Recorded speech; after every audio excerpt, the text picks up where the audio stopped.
Bueno, egun ondan hori.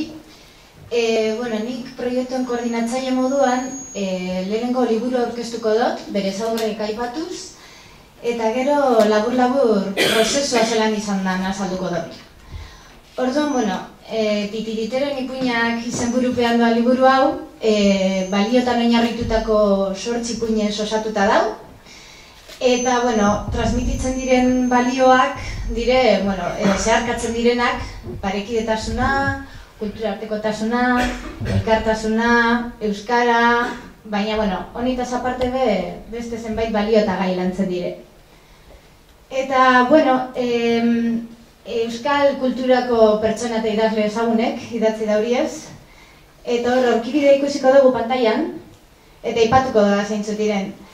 Hor ikusten dugu Miren Amuriza, izan dela bat, Jasone Osoro, Mireia Delgado, Josu Martínez, Juan Carlópez Mugartza, Usu Alberdi, Gotxon Barandiaran eta Paco Aristi izan dire idazleak. Eta, adibide moduan zuak ikusteko, ipuin baten adibidea ipiniko dut. Lehenengo ipuina, Mirenena, ikusten duzuen moduan, ipuinak ilustrazioz osatuta dauz, eta ilustrazio hau egiteaz Nagore Txintxurreta Durangoko marrazkilari arduratu da. Hemen ikusten duzue, zelan diren ipuinak. Eta ipuin bakotzan amaieran, oin ikusiko den moduan, proposamen didaktiko bat doa. Proposamen didaktiko honetan 3 ariketa planteatzen dire. Lehenengo ariketa, ipuin bakotzan ostean doan ilustrazio handiagaz lotuta doa, ikusiko da moduan. Gero, bigarren ariketak, ipuinan lantzen den gaian hausnarketa bultzatzen dau, eta 3garrenak tailer edo jolas bat egitea proposatzen dau. Ariketa hauek helduak eta aurrak elkarrekintzan egiteko pentsatuta dauz. Eta, liburuan ezaugarriak esaten segituko dut. Ikusten dut moduan, liburuaren azalaren ostean CD bat dago. Eta CD honetan ipuinak audioan kontatuta dagoz. Hau zertarako, alde batetik ipuinak zelan kontatu erakusten dozkulako, beste alde batetik pertsona itxuek ipuinetaz gozatzeko aukera daukielako, eta edo zein lekutan entzun leikeguzelako ipuinak. Beste alde batetik, beste aldean, DVD bat dagoela ikusiko dugu. Eta DVD honetan, ipuinak zein hizkuntzan kontatuta dagoz. Zein hizkuntzagaz lotuta, badau beste barrikuntza bat, eta da QR koden erabilera. Adibide bat ipintzen badugu ikusiko dugu, mosaiko txiki batzuk dagoezela hor, eta horri QR kodeak dira, bai? Zer behar da honetarako? Eskuko telefonoa behar dugu, eta instrukzio guztiak liburuan bertan dauz, baina eskuko telefono bategaz, aplikazio bat bajatuta, bertan kode horren gainean jartzen badugu, agertuko jaku testu idatzia zein hizkuntzan. Horri alde horretako testu idatzia zein hizkuntzan. Zuzenean. Hau zertarako edo ze helburugaz. Alde batetik euskarako testua, ilustrazioak eta zein hizkuntza ondoan jartzen direlako. Hori izan da gure helburue, bai? 3 gauzak lotzea. Modu honetan, pertsona gorren irakurzaletasuna bultzatzen da, eta beste alde batetik, DVD-a bakarrik badekozu, ez dozu liburua behar. Edo bestela, DVD-a erabiltzeko beti behar dozu telebista bat edo ordenagailu bat. Modu honetan, danok irakurri genke orrialdez orrialde liburua, bai? Eta ilustrazioz gozatu eta testua ondoan oki. Orduan, eta hemen ez dira amaitzen ezaugarriak, beste ezaugarri bat badeko eta da ipuinak brailez irakurtzeko aukera dagoela, bai? Ipuina .bra formatora pasatu dira, eta Urtsintza Eskolaren webgunean, baliabideen atalean, hauek deskargatu eta inprimatzeko aukera dago. Hemen erakutsiko dut eta adibide bat gero hemen dauz ipuin guztia brailez, eta ikusteko aukera izango duzue. Erakutsiko dutzu eta amagoiak erakutsiko dutzu,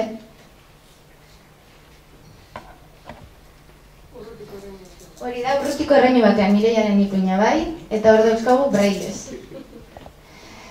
Eta, bueno, ezaugarri ikasamaitako aipatu guroko neuke, proiektu honen atzean jente asko egon da. Eta, hemen zerrenda batekot eta uste dut merezi dagoela danok aipatzea sekulako lan egin de, honen ostean. Orduan, aipatuko dut harin, izenak aipatuko dutaz.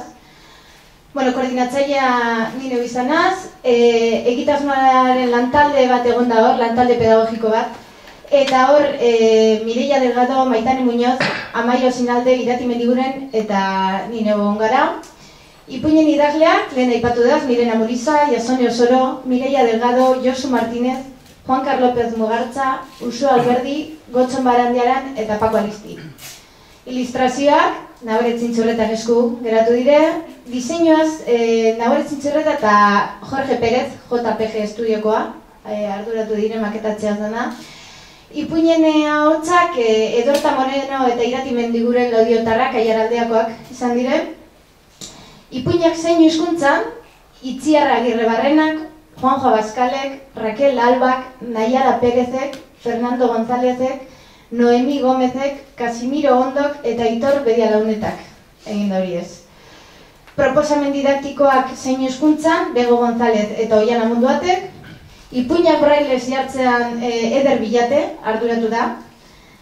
Ahotsen grabazioa Grabasonik Estudioan egin dugu berangon, Iban Corcuera teknikarian laguntzaz. Bideo grabazioa eta QR kodeak, zeinu hizkuntzako bideo grabazioa eta kode hauek, Janire Alonso eta Inigo Pérez egin da horiez, Ikun Estudioan, deustun. Eta beste barik. Aipatu bebai, honin atzean, jente gehiago egon dela eta implikatu dela beste jente bat, igual hemen aipatuta ez dagoena. Eta, prozesua salduko dut apurtxo bat, hasieran gunkan asmotik, amaieran eskuartean dukogun emaitzara aldaketa batzuk egon dire.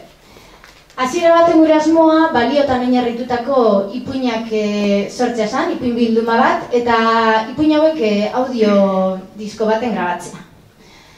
Eta, idazleak az kontaktuan jarri ginen, batzuekaz kontaktu zuzena egin gendun, eta beste batzuekaz idazle elkartearen bidez egin gendun kontaktua. 8 lagun egon ziren prest, agertu ziren prest ipuinak idazteko, eta martxan jarri ginen. Orduan, guk urtzintzan ipuinak jaso gendu zanean, urtzintzako lantalde pedagogikoa arduratu zen proposamen didaktikoa sortzeaz, Nagorek egin zauzen ilustrazioak, ipuinen ilustrazioak, eta gero Jorgeren laguntzaz maketatu zen dana, eta liburua prest geratu zen inprentarako. Eta gero, ipuinak audioan grabatzeko, kontatuta grabatzeko, berangora joan ginen, Grabasonik Estudiora, eta Ibanen laguntzaz. Eta Iratiren eta Edortaren ahotsak ipuinak grabatu ziren. Berez horra amaitzen zen proiektua, baina urtzintza eskolan badau heziketa premia berezien lantalde bat, eta lantalde horretatik proposamen bat heldu zen. Zergatik ez ipuinak zeinu hizkuntzan kontatu. Eta hasiera baten lan handia izango zala iruditu jakun, guretzat ez ezaguna zen, igual mundu hau, eta pentsatu genuen igual lan gogorra edo luzea izango zala. Baina, begiratuta ipini ginen, apur bat pentsatzen, bolta bat eman genduen, eta bideragarria zala ikusi genduen. Eta animatu ginen, eta barriro martxan ipini ginen. Erabaki genduen, ipuina kontatzeko, interpretea barik, gurako genkela, zeinu hizkuntzara beltzen dorien pertsona gorrak eurek kontatzea ipuinak. Beraz, barriro kontaktuak egiten hasi ginen, eta 8 lagun agertu ziren prest, bakoitzak ipuin bat kontatzeko zeinu hizkuntzan. Orduan, prestaketa lanak hasi ginen, ipuina prestatzen. Horretarako, urtzintza eskolan dozen interpreteak, Bego, Oiana eta Magoia, egon ziren pertsona haukaz ipuina prestatzen. Eta asteburu batean, deustun batu ginen, Ikun Estudioan, eta Janire eta Inigoen lan profesionalagaz, bideoak grabatu gendu zen, bideo guztiak. Eta horretaz aparte, proposamen didaktikoak bebai, zeinu hizkuntzan dagoz. Eta, gero arduratu ziren, Inigo eta Janire, QR kodea prestatzeaz, muntai guztia egiteaz, eta berez horra amaitzen zen proiektua. Baina, gero pentsatu genduen, gure helburua irakurtzaletasuna bultzatzea bada. liburua ahalik eta publiko zabalenari helaraztea. Eta inklusibitatea bermatzea be bai bada, zergaitik ez ipuin hauek braille sisteman be jarri irakurtzeko aukera eskaini. Orduan ederregana jo gendun eta berak pasatu zituzen .bra formatura. Hauek gure webgunean eskegi eta deskargatzeko aukera eta imprimatzeko aukera eskaintzen dugu be bai. Eta orduan ikusten duzu ez, hasieratik amaierara, joan gara gauza gehitzen, importante iruditu jako inklusibitatea bermatutea be, hau barria izan da guretzat, baina, bueno, esan be bai emaitzagaz oso pozik gauzela, 8 ipuin zoragarri deko guzu eskuartean, prozesua bera luzea izan da, baina oso aberazgarria eta oso polita, asko ikasi dugu. Eta eskerrak emon be bai, proiektu honetan implikatu den jente guztire, hemen aipatu dugu zenari eta ez dugu zenari aipatu ez, laguntza handia egon da egizan honetan eta jentean implikazioa eta ilusioa honetan nabarmentzekoa da. Eta, amaitzeko esan be bai, hor ez dala amaitzen bez proiektua, karo, liburua argitaratuta dekogu, baina oin zer, guretzat importantea da liburu honeri erabilgarritasuna ematea be. Horretarako, titiriteroen ipuinak dinamizazioak sortu dugu. Bi orduko dinamizazio saioak, herrietan, aisialdi ekintzetan, ikastetzetan, ludoteketan eta abarretan egiteko saioak. 2 orduko saio honetan, ipuin kontaketa bat egiten da, eta ipuin horretan antzen den gaia, horregaz lotutako tailerrak eta jolasak egiten dire. Eta uste dugu aukera polita dela, hainbat balio eta hainbat gai aurrekaz lantzeko.